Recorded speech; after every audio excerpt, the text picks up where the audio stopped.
The unseen obstacles, I didn't see him approach this time. One moment I was alone, sitting on the same park bench that overlooked the quiet town, and the next, he was there, my future self, sitting beside me as if he'd always been there. Still thinking about what we talked about, aren't you? His voice carried that same calm certainty, the kind of confidence you can't fake. I sighed, looking out over the empty park. I don't know if I'm ready, I admitted. What you said about leaving things behind, about taking action without waiting for the perfect moment, it's been on my mind. But it feels like there are so many things stopping me, things I don't even understand. He nodded slowly, as though he'd expected my hesitation. That's because you don't see the obstacles clearly yet. You think they're out there in the world, but most of them are inside you. I frowned, feeling the familiar weight of frustration settle in my chest. What do you mean? He turned to face me fully, his expression both gentle and firm. You've been holding on to things, ideas, habits, fears that don't serve you. But here's the thing. The obstacles you think are blocking your path aren't real. They're illusions you've created because your mind seeks safety in the familiar. I shook my head. I don't understand. How can something stop me if it's not even real? Fear is real enough, he said, his tone never wavering. Doubt is real enough. But they're not the kind of real that should stop you. They're just thoughts you've given too much power to. And every time you listen to them, every time you hesitate because of them, you move further away from me. His words cut deeper than I'd expected. The truth of them stung, because deep down, I knew he was right. I had always found excuses to play it safe, to avoid risks that could lead to failure.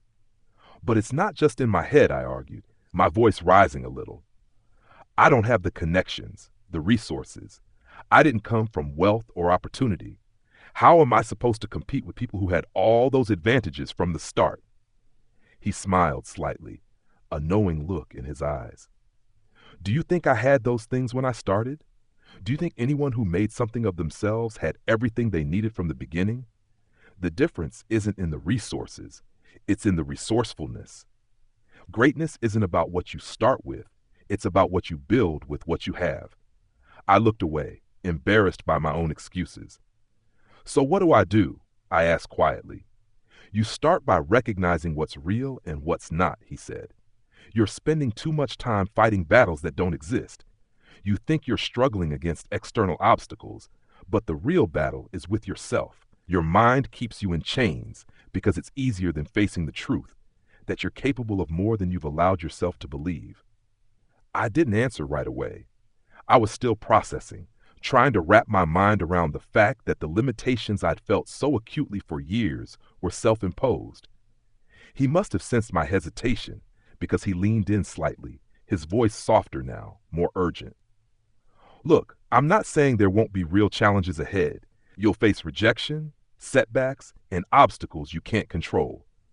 But those aren't the things stopping you right now. The things holding you back are the subtle, almost invisible habits that keep you stuck.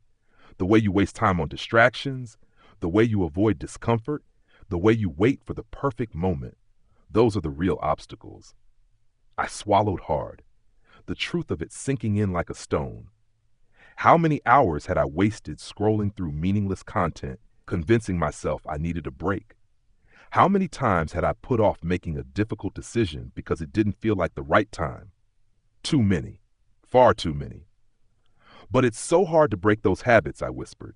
Every time I try, I end up right back where I started. Because you're trying to change everything all at once, he said simply. That's not how it works.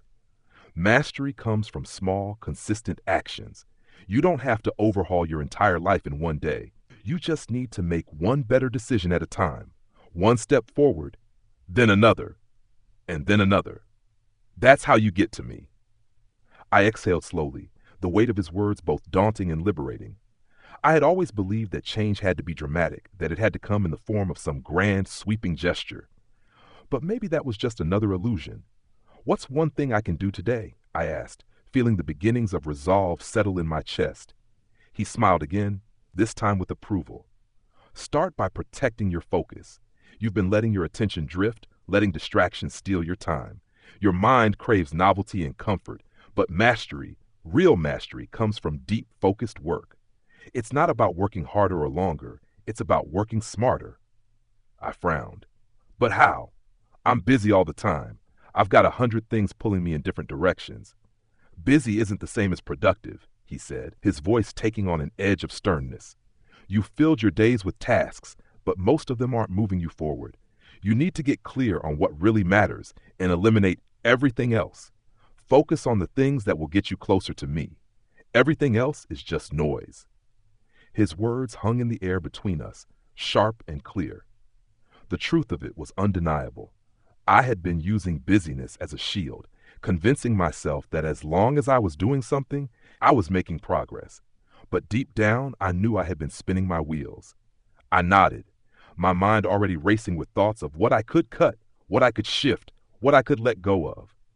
It wasn't going to be easy, but it was necessary. One more thing, he said, his voice softer now. Don't forget to reflect. You've been moving so fast, you've stopped looking at where you've been. Take time to evaluate your day, what worked, what didn't, where you can improve. Mastery isn't just about action, it's about awareness. The greatest minds, whether they were scientists, artists, or entrepreneurs, they all understood the power of reflection. The weight of his words pressing against my chest. Reflection. I had been so focused on pushing forward that I had forgotten to look back and learn from my own steps. I had been walking in circles, all because I wasn't paying attention. So, I start small, I said, more to myself than to him. One decision at a time. Focus, reflect, repeat. He stood, the same calm presence that had unsettled me at first, now bringing a strange sense of peace. Exactly, he said. You're closer than you think, but you have to stop fighting the wrong battles. As he turned to leave, I called out, Wait, what if I mess up again? What if I lose focus? He glanced over his shoulder, a knowing smile on his face. You will mess up. You will lose focus. But each time, you'll get back up faster. That's the difference between you now and the you that becomes me. Failure is inevitable, but mastery is learning to fail forward. And with that, he disappeared into the twilight, leaving me alone on the bench. But this time, the silence wasn't filled with doubt. It was filled with the quiet, steady hum of possibility. The unseen obstacles focuses on overcoming the internal barriers that hold us back. Fear, hesitation, and the habits that keep us in our comfort zones. The future self reveals that these obstacles are subtle, yet they are the most powerful barriers we face, more so than any external challenges.